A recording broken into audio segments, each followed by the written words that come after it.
আমাদের নিজেদের অপরাধের কারণে আল্লাহ তাআলা আমাদেরকে শাস্তিগুলি দিয়ে থাকেন। যদিও আমরা ভারতকে দোষ দিচ্ছি, ভারতের মাধ্যমে আল্লাহ তাআলা আমাদেরকে এই শাস্তিটা দিচ্ছেন, এর মধ্যে আল্লাহ তাআলার অনেক পরিকল্পনা আছে।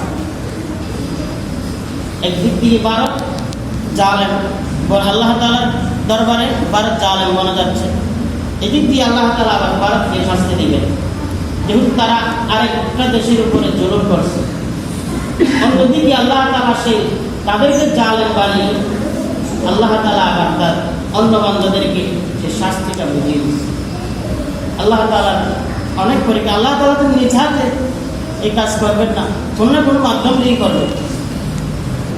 যাই হোক, আমাদের কৃতকর্মের কারণে এই বিপদগুলি আল্লাহ তাআলা আমাদেরকে দিয়ে থাকেন, এটা হলো একটা কারণ। আরেকটা কারণ হচ্ছে আল্লাহ পাক রব্বুল আলামিন কোরআনে কারিমের মধ্যে বলেছেন, ওয়ালা নাবলুওয়ান্নাকুম বিশাইইন মিনাল খাউফি ওয়াল জু'i ওয়া নাকসিন মিনাল আমওয়াল ওয়া আনফুসি ওয়াত তামারাত। নিশ্চয়ই আল্লাহ পাক রব্বুল আলামিন তোমাদেরকে ভয় দিয়ে, ক্ষুধা দিয়ে এবং তোমাদের জান, মাল, ফল ফলাদি ইত্যাদি ক্ষয়ক্ষতির মাধ্যমে তোমাদেরকে আল্লাহ তাআলা পরীক্ষা করবে।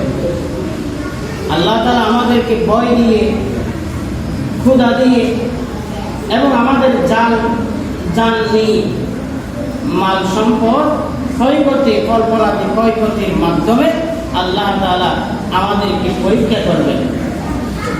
এই দিক দিয়ে বোঝা যায় এটা একটা পরীক্ষা। একদিক দিয়ে যারা পাপী, যাদের পাপ কাজের মাধ্যমে আল্লাহ তাআলা এই দুর্যোগটা দিয়েছেন, এটা তাদের কারণে, পাপীদের কারণে। আর যারা মুমিন বান্দা আছে তাদের জন্য এই বন্যা, এটা হলো পরীক্ষা। পাপীদের জন্য এই বন্যাটা হলো শাস্তি স্বরূপ, আর মুমিন আল্লাহর প্রিয় বান্দাদের জন্য এই বন্যাটা হচ্ছে পরীক্ষা স্বরূপ। অর্থাৎ আল্লাহ তাআলা এটা দিয়ে মানুষের জানমাল ক্ষয়ক্ষতির মাধ্যমে মুমিন বান্দাদেরকে পরীক্ষা করবেন, যাতে মুমিন বান্দারা আল্লাহর উপর সন্তুষ্ট থাকে, ধৈর্য ধারণ করে। এত কিছুর ক্ষয়ক্ষতি হওয়ার পরেও যাতে ধৈর্য ধারণ করে, এই জন্য আল্লাহ তাআলা মুমিন বান্দাদের জন্য এটা পরীক্ষা স্বরূপ দিয়েছেন, আর পাপীদের জন্য দিয়েছেন শাস্তি স্বরূপ। এটাই হলো মূল। যাই হোক, এই বন্যা একদিক দিয়ে পাপীদের কারণে হয়, অন্যদিক দিয়ে মুমিনের পরীক্ষা স্বরূপ আল্লাহ তাআলা আমাদেরকে,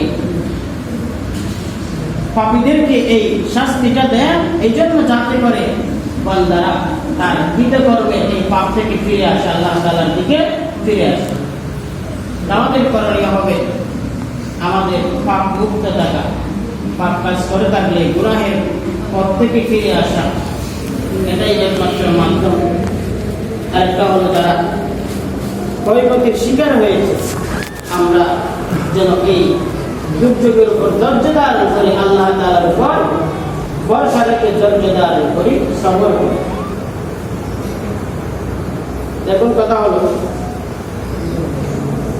যারা ক্ষয়ক্ষতি হয়েছে, তারা ঘুমাতে পারছে না, খাইতে পারছে না, তাদের অনেক লক্ষ কোটি কোটি টাকা নষ্ট হয়ে গেছে, গরু ছাগল ইত্যাদি, জমি জমা যা কিছু আছে সব শেষ হয়ে গেছে। তারা হঠাৎ করে পানি উঠে গেছে, ভালোভাবে একটা দুটো কাপড় সাথে করে আনতে পারে না, সব কিছু ধ্বংস হয়ে গেছে। এখন তো তারা রান্না বান্না করে খাওয়ার সেই পরিস্থিতিও নাই, যেদিকে তাকে সেদিকেই পারে। দেখুন, এখনো তাদের খাবার দাবারের প্রয়োজন, আবার বন্যা চলে গেলে তাদের পুনর্বাসনের প্রয়োজন, ঘর বাড়ি রাখার প্রয়োজন, অনেক কিছু ক্ষয়ক্ষতি হয়ে গেছে, মানুষ নিঃস্ব হয়ে গেছে। তা আমাদের সহযোগিতা অবশ্যই লাগে। সারা বাংলাদেশের মানুষ যদি তাদেরকে সহযোগিতা করে, তাহলে তাদের এই পরিস্থিতিটা একটু হলেও কাটিয়ে উঠবে। এটা একা কারো পক্ষে সম্ভব নয়, সরকারেরও সম্ভব নয় এতগুলো মানুষের আবার তাদেরকে পুনর্বাসন দেওয়া, সরকারের পক্ষেও কোনোদিন সম্ভব হবে।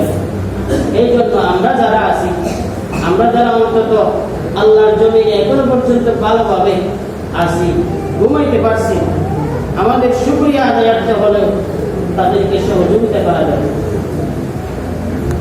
এটাকে বলা হয় আসল দান, এটাকে বলা হয় আসল সহযোগিতা। এই জন্য সারা বাংলাদেশ থেকে মানুষ তাদের কাছে যাচ্ছে, টাকা পৌঁছে নিয়ে, খাবার দাবার দিয়ে, এরকম বিভিন্ন ফাউন্ডেশন এখন তৈরি হয়েছে। এরকম আমাদের শাপলাপুর থেকেও আমি যতটুকু জানি একটা টিম যাচ্ছে, তারা আজকে চলে যাবে। আমাদের শাপলাপুরে অনেক যুবক ভাই এরকম তারা